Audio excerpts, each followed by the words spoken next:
নবম পে স্কেলে যুক্ত হলো আরও নতুন ২টি সুবিধা, চূড়ান্ত গ্যাজেট জারি আগামী রবিবার। তো দর্শক, নবম পে স্কেলের সবচেয়ে বড় নিউজটি শেষ পর্যন্ত দেখুন এবং শুরুতেই আপনি আমাদের চ্যানেল নতুন সদস্য হয়ে থাকলে চ্যানেলটি সাবস্ক্রাইব করে রাখুন পরবর্তীতে নবম পে স্কেলের সকল আপডেট সবার আগে পেতে।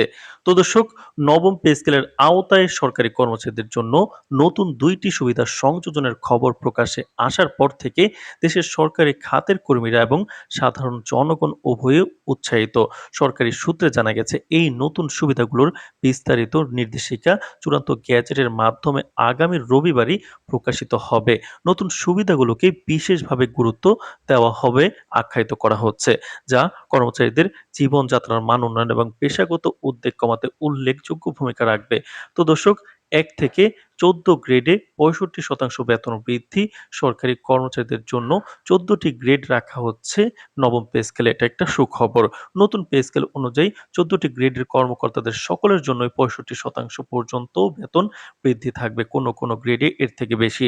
অর্থ মন্ত্রণালয়ের কর্মকর্তাদের মতে এটি শুধু আর্থিক সুবিধা নয়, কর্মচারীদের দায়িত্ব ও কাজের মূল্যায়ন প্রতিফলন। দীর্ঘ দিনের দাবি ও আন্দোলনের পর এই বেতন বৃদ্ধি বাস্তবায়িত হচ্ছে, যা সরকারি চাকরিজীবীদের জীবনযাত্রার মান উল্লেখযোগ্যভাবে উন্নত করবে। তো দর্শক, দ্বিতীয় সুবিধাও বলবো, তার আগে অবশ্যই আমাদের চ্যানেলটি সাবস্ক্রাইব করে রাখুন পরবর্তীতে নবম পে স্কেলের সকল আপডেট সবার আগে পেতে। তো দর্শক, দ্বিতীয় সুখবরটি হচ্ছে পরিবার কার্ড সুবিধা, অর্থাৎ সরকারি কর্মকর্তাদের পরিবারকে আর্থিক ও সামাজিক সুবিধা দেওয়ার জন্য ফ্যামিলি কার্ড চালু করা হয়েছে নবম পে স্কেলে।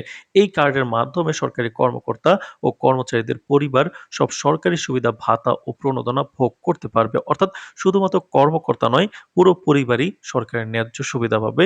সরকারি কর্মকর্তারা মনে করেন এটি সরকারি চাকরিজীবীদের নিরাপত্তা এবং সামাজিক মর্যাদা বৃদ্ধিতে বিশেষ ভূমিকা রাখবে।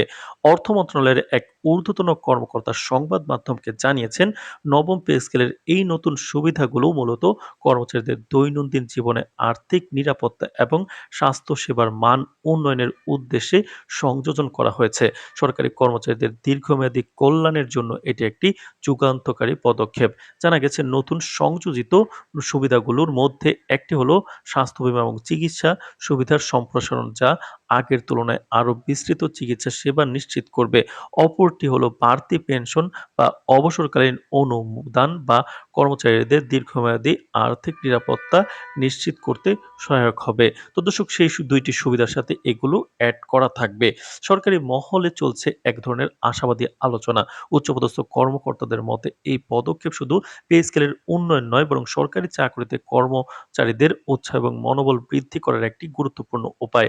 অনেক কর্মকর্তারা আশা করছেন যে নতুন সুবিধাগুলো সরকারি চাকরিকে আরো আকর্ষণীয় করবে এবং কর্মক্ষমতা ও দায়িত্বশীলতা বৃদ্ধিতে বিশেষ প্রভাব ফেলবে।